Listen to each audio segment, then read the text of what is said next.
একটা এমন ধরনের বিশ্রী ইনজুরি হয়েছিল জার্মান এবং বায়ার্ন মিউনিকের নাম্বার 10 জামাল মুসিয়ালার, যে কেউ কেউ ভাবছিলেন যে তার ফুটবল জীবন শেষ হয়ে যাবে। একদম ফ্যান্টাস্টিক একটা খবর দেওয়া যাক যে Jamal Musiala is back. Back মানে মাঠে নয়, তার একটা ট্রিমেন্ডাস ভালো সার্জারি হয়েছে। কি হয়েছিল? আহ, হাঁটুর তলার থেকে অ্যাঙ্কেল অব্দি, গোড়ালি অব্দি যে দুটো বোন থাকে পায়ের, অর্থাৎ টিবিয়া এবং ফিবুলা। ফিবুলা হচ্ছে সরু এবং বাইরের দিকের বোনটা, সেটা তলার পার্টটা ভেঙে গেছিল। এবং যেখানটা অ্যাঙ্কেলটা তৈরি হয়, একটা নব মতো হয়, পায়ে হাত দিয়ে ফিল করবেন অ্যাঙ্কেলের বাইরের দিকটায়, ওটা হচ্ছে ফিবুলার হেড বলা হয়।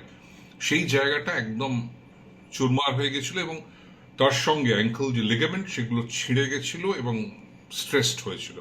তো সেটাকে একটা ফ্যান্টাস্টিক সার্জারি করে বায়ার্ন মিউনিখ পুরো দায়িত্ব নিয়েছে, জার্মান ফেডারেশনকেও এর মধ্যে ঢুকতে হয়নি। তো সেই সার্জারিটা হওয়ার পরে সেটা তার অ্যাঙ্কেল বা গোড়ালি রিকনস্ট্রাকশন হয়েছে এবং ফিবুলার ভাঙা অংশটা জোড়া দেওয়া হয়েছে। এবং সবচেয়ে ইম্পর্টেন্ট কথা, যে একদম post surgery immediately Jamal Musiala এতটাই ভালো, তার হসলা, তার মেন্টাল স্ট্রেংথ, সে কিন্তু রিহ্যাব স্টার্ট করেছে।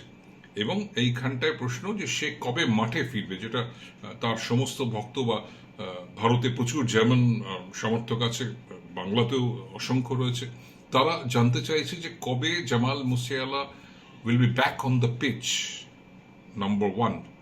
সেই প্রশ্নের উত্তর হচ্ছে যে জার্মান ফেডারেশন এর চেয়েও, যেটা বায়ার্ন মিউনিকের ডক্টরস টিম এবং যে সার্জন, অপারেটিং সার্জন, তারা বলছেন যে possibly it will take about 6 months. তো সেই ক্ষেত্রে 2026-এর জানুয়ারি তো অবশ্যই পেরিয়ে যাবে। আমার নিজের এস্টিমেট কুড বি ফেব্রুয়ারি 2026। সেই ফর্ম রিগেন করবে, সেই ফ্লেয়ার, ওয়েল এইটা কিন্তু একমাত্র সময় বলতে পারবে।